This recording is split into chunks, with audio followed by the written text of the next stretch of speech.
نئے مالیاتی بیل out package سے متعلق IMF اور وزارت خزانہ کے حکام کے درمیان آج سے مذاکرات کا باقاعدہ آغاز ہو گیا۔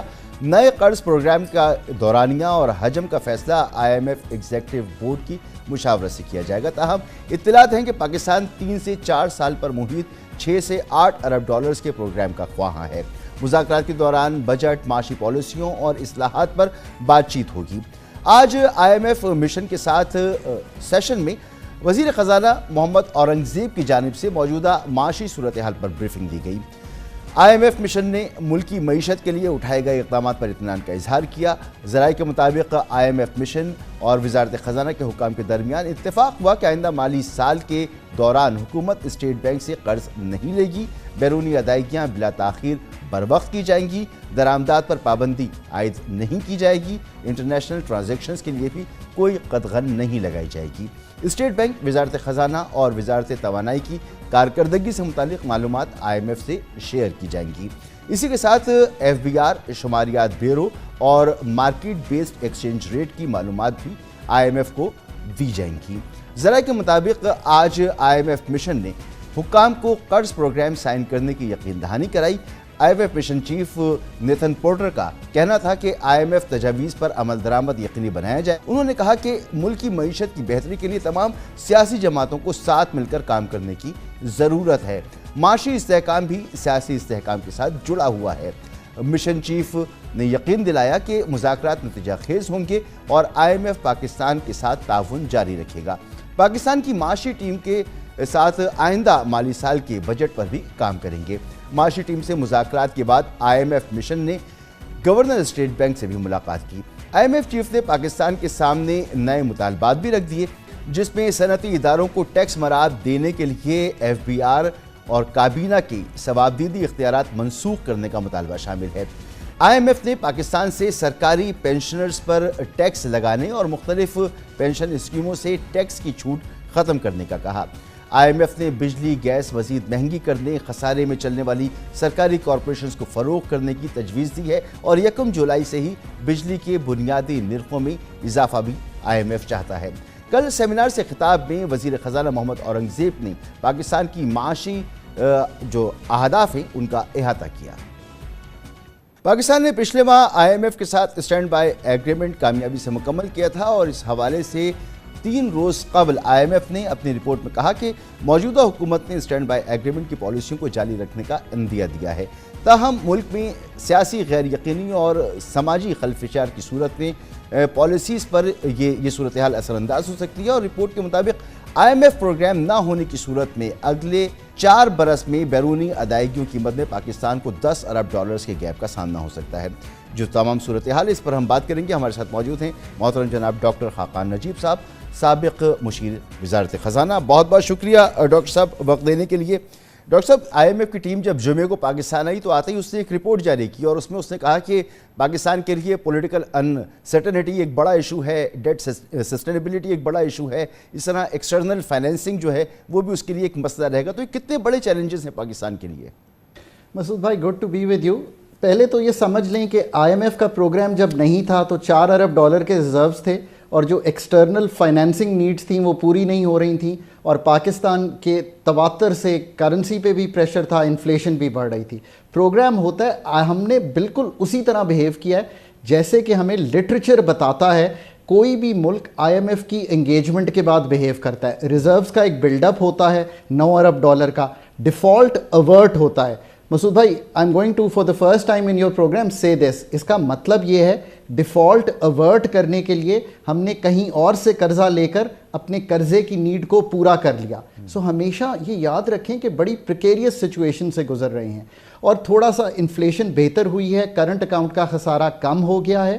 اس سب کی ایک پرائس ہے اور پرائس ہے کہ جو ایڈجسٹمنٹس IMF نے آپ کے ساتھ کی ہیں، پرائسنگ کی، مانیٹری ٹائٹننگ کی اور فزیکل یعنی کہ ٹیکسز کو لگانے کی، تو آپ کی اکانومی سلو ہو گئی ہے اور شرح نمو 2% سے اوپر نہیں جائے گی، باوجود اس کے کہ آپ نے ایک بمپر کراپ ویٹ کی اور باقی بھی کراپس اچھی دیکھی ہیں اور ایگریکلچر کی گروتھ ہے۔ میکرو سٹیبلائزیشن انشور ہو گئی ہے۔ اب آپ نے اس کو سیمنٹ کرنا ہے۔ اب بھی وہی حالت ہے کہ 22-23 ارب ڈالر تواتر سے اگلے ہر سال آپ کو چاہیے. اس کا یہ بھی مطلب نہیں ہے کہ یہ منیز چاہیے. آپ کو بائی لیٹرل فرینڈ سے 10-12 ارب ڈالر کی ری پروفائلنگ چاہیے. یہ آئی ایم ایف کے بغیر نہیں ہو سکتی. آپ کو ملٹی لیٹرلز کے 5-6 ارب ڈالر چاہیے. یہ نئے پیسے تب تک نہیں آئیں گے جب تک کہ فنڈ کی امبریلا نہیں ہوگی. ویری کیٹیگوریکلی جو کنٹری ڈائریکٹر ہیں اے ڈی بی کے, انہوں نے کہا کہ آئی ایم ایف ہوگا تو آگے انگیجمنٹ چلے گی. ابھی تک کمرشل بھی مسنگ ہے اور ہماری رسائی ابھی تک بانڈ مارکیٹ تک بھی مسنگ ہے.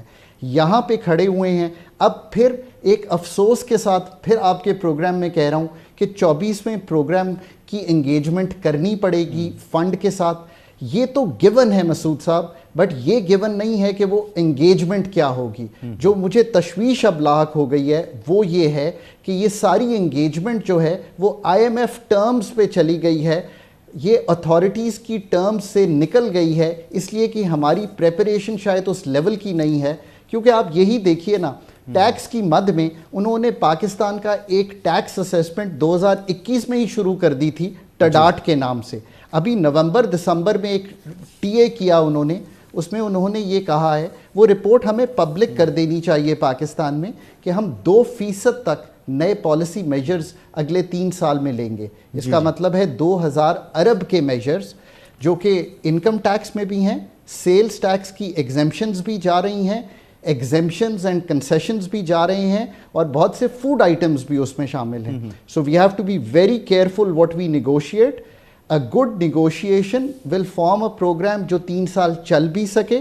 A negotiation جو اتنی ہم کہیں گے competitively نہیں کریں گے فنڈ کے ساتھ, اور اس کے ایسے اور موضوع چیزیں سامنے نہ رکھیں جو ہمیں وہ کرنے میں کوئی دشواری نہ ہو تو مشکل ہوگی. یہاں پہ ملک آ کھڑا ہوا ہے. یہ مشورہ تو آپ اس وقت دے رہے ہیں جب معاملہ شروع ہو چکا ہے, مذاکرات شروع ہو چکے ہیں, تو اب تو انہوں نے اپنی شرائط رکھ دی ہیں کہ وزارت خزانہ اور توانائی کی کارکردگی سے بھی آپ کو بتانا ہے کہ درآمدات پر پابندی نہیں ہوگی, یا آپ کو بتانا ہے کہ آپ اسٹیٹ بینک سے قرضہ بھی نہیں لے سکیں گے. یہ تمام چیزیں تو اب سامنے آ گئی ہیں. اب معاملہ یہ ہے کہ جب بھی ہم کسی پروگرام میں جاتے ہیں تو وہی باتیں جو پہلے کی جا چکی ہوتی ہیں وہی دہرائی جاری ہوتی ہیں. جیسے مثال کے طور پر بجلی اور گیس کی قیمتوں میں آپ نے اضافہ کرنا ہے, اور انہوں نے ڈیٹ بھی دے دی نہیں کب سے آپ نے اضافہ کرنا ہے. ایف بی آر میں ریفارمز ہم سنتے چلے آ رہے ہیں, یہ ہو کے نہیں دیتی ہیں. انرجی کے مسائل, سرکاری اداروں میں جو مسائل موجود ہیں, ہمارے ایس او ایز کے جو مسائل ہیں, جو خسارے میں ہمارے یہ ادارے جا رہے ہیں, ان کے معاملہ ہے. سرکولر ڈیٹ ہمارا کم ہونے کے بجائے بڑھتا ہوا ہمیں نظر آ رہا ہے. تو ہمیں جو کچھ کرنا تھا ہم تو اس میں اپ ٹو دا مارک نہیں ہیں. آپ اس میں یہ بھی ایڈ کر دیجئے کہ پاکستان اس سال ریکارڈ فزیکل کا مالیاتی خسارہ 7.5-8% کا دوبارہ کرے گا. نامنل ٹرمز میں 8,200-300 ارب روپے کا خسارہ, 29 ارب ڈالر کا خسارہ, اور یہی آپ کے ڈیٹ کو بڑھائے گا. تو اب بات یہ طے ہوئی کہ آئی ایم ایف آپ کو میکرو سٹیبلٹی دے سکتا ہے, پر جن سب چیزوں کا ذکر آپ نے کیا کہ انرجی کانسٹلیشن پبلک سیکٹر سے نکل کر پرائیویٹ ایفیشنسی میں, اور پاکستان کی ڈی ریگولیشن جو پاکستان کی گروتھ کو بڑھا سکے, وہ کیسے ہوگی, اس کا تعین آئی ایم ایف نہیں کر سکتا. پر اس کا تعین تو آپ نے کرنا ہے کہ beyond the I M F price changes جو کہ آپ کو کرنے پڑیں گے to stick with the programme. آپ کو پاکستان کی کرنسی کو بھی مارکیٹ فورسز پہ چھوڑنا پڑے گا, آپ کو جو بہت سے ریٹس بن جاتے ہیں ان سے بھی نکلنا پڑے گا, آپ کو ریئل انٹرسٹ ریٹ کو بھی پازیٹیو رکھنا پڑے گا. پر انرجی کی سرجری آج بھی آپ نے کرنی ہے. ایف بی آر کے ایڈمنسٹریٹو ریفارمز, آپ کو کوئی روک رہا ہے کہ پاور کا ڈیٹا ہے, گیس کا ڈیٹا آپ کے پاس موجود ہے, میری ٹریول کا ڈیٹا آپ کے پاس موجود ہے, میری ٹیلی فون بلنگ کا ڈیٹا آپ کے پاس موجود ہے. آپ کو تو میرے سم بند کرنے کی ضرورت ہی نہیں ہے مسعود صاحب. آپ جائیے ان سب کو کولیٹ کیجئے, ڈیجیٹل سائنٹسٹس کو کہیے کہ آپ کو بتا دیں یہ کولیٹ کر کے کہ واٹ از دی انکم جو ہونی چاہیے کسی بھی شخص کی, کسی بھی اے او پی کی, کسی بھی کمپنی کی. So what I am trying to say is کہ آج بھی وہیں کھڑے ہیں کہ یہ پروگرام کر بھی لیں گے تو پھر کیا ہوگا. آئی تھنک کہ پہلے تو لیڈرشپ کو یہ بھی احساس کر لینا چاہیے. میں اب آئی ایم ایف کا نمبر اگر آپ کو ایک دوں تو آپ حیران ہو جائیں گے. آپ جب یہ سال ختم کریں گے, جو پچھلا سال ختم کیا تو آپ کا ڈیٹ تھا 68,000 ارب روپیہ, یہ سال ختم کریں گے تو 80,000 کو تجاوز کر جائے گا. جب پروگرام ختم ہوگا نا 3 سال بعد, تو یہ 1,20,000 ارب ہوگا آپ کا ڈیٹ, بیکاز کوئی فنڈامنٹلی ایسی تبدیلی آئی ایم ایف نہیں سمجھتا. اگر نہیں صاحب, پاکستان میں کاسٹ آف ڈوئنگ بزنس جو ہے یہ ایک بہت بڑا مسئلہ ہے.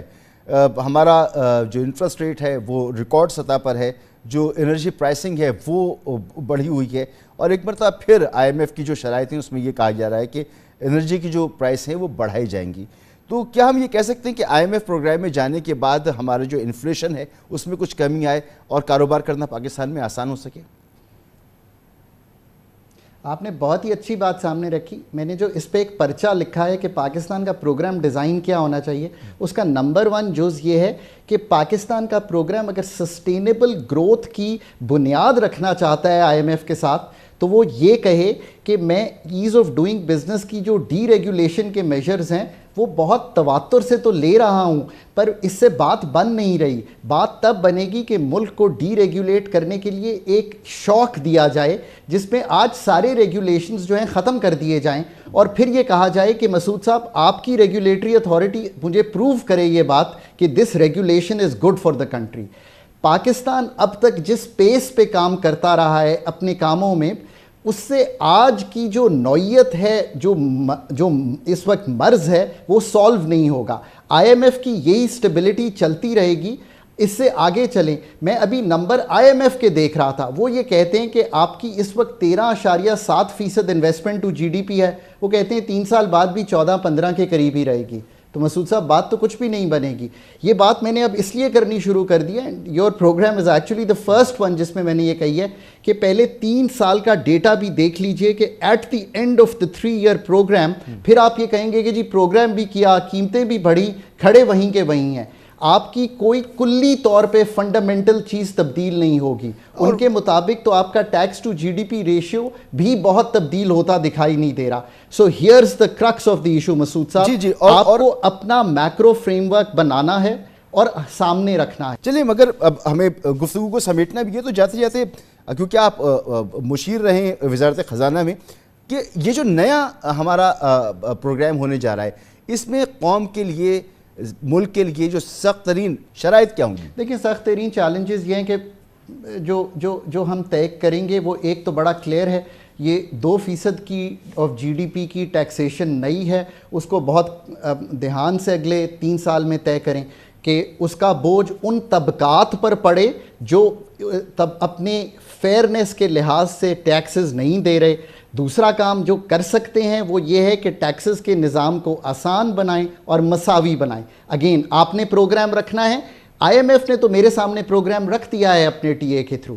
نمبر 2, بجلی کے نرخوں میں اضافہ ہوتا چلا جائے گا جب تک کہ ہم اگین اپنا پروگرام ان کے سامنے نہیں رکھتے. اور یہ بھی یاد رکھیے مسعود بھائی, they don't have an expertise in this sector. Their expertise is not to revamp your energy sector. یہ کام آپ نے کرنا ہے. پھر جو اس وقت مشکل آئے گی وہ یہ آئے گی کہ آف کورس جیسے ہی وہ امپورٹ کو کھولیں گے, بیکاز آپ پروگرام میں جائیں گے تو امپورٹ پہ جو ابھی بھی ٹیسٹ قدغن ہے وہ اٹھانی پڑے گی.